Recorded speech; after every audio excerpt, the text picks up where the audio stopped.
রাখছি। আমার চলার পথে কেউ বাধা হয়ে দাঁড়ায়ও না, পিছে কে আসছে। আমি এগুলা পুরোটাই দেখব না, মানব না। আমার হিংস্রতা তোমরা দেখো নাই।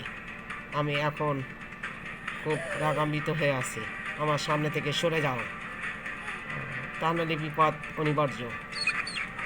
হ্যাঁ, তো যাই হোক, তোমরা তোমাদের মতো থাকো, আমি আমার মতো থাকলাম।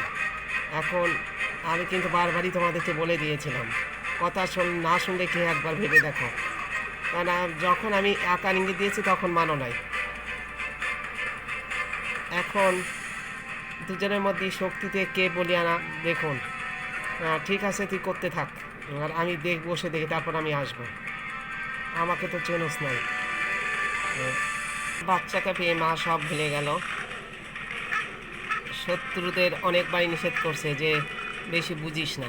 আমার চলার গতি দেখে তোরা বুঝতে পারছস এখন আমি কোন পজিশনে, তোরা কেউ বুঝবি না, কাজেই চুপচাপ থাক। যখন কেউ বুঝতে চায় না তখন আমার কি করা উচিত, আমি তো ভাবছি যে এই পর্যায় থেকে আমার কি করব। তো ঠিক আছে, আমি শেষ মতো চেষ্টা করে যাচ্ছি, কারণ আমাকে কেউ না শোনে তখন তো আমার প্রতিবাদের ভাষা থাকতেই হবে। তাই আমি চেষ্টা করে যাব এবং যাচ্ছিও। শেষ পর্যন্ত দেখুন ওরা কতজন, আমি একাই। এইভাবে লড়াই চলুক। আমার শান্তিময় জীবনে কেউ বাধা দিতে আসলে আমি তারে ছাড়ি না। আমার শান্তিময় জীবনে কেউ বাধা দিতে আসলে আমি তাকে ছাড়ি না। আমি ছিলাম আমার মতো, এখন কিল ঘষে লাথি যদি খেতে চাই আমার কিছু করার নেই। সব জায়গায় হচ্ছে ক্ষমতা দেখাতে গেলে আমরাও পারি, সেটাই দেখিয়ে দিলাম।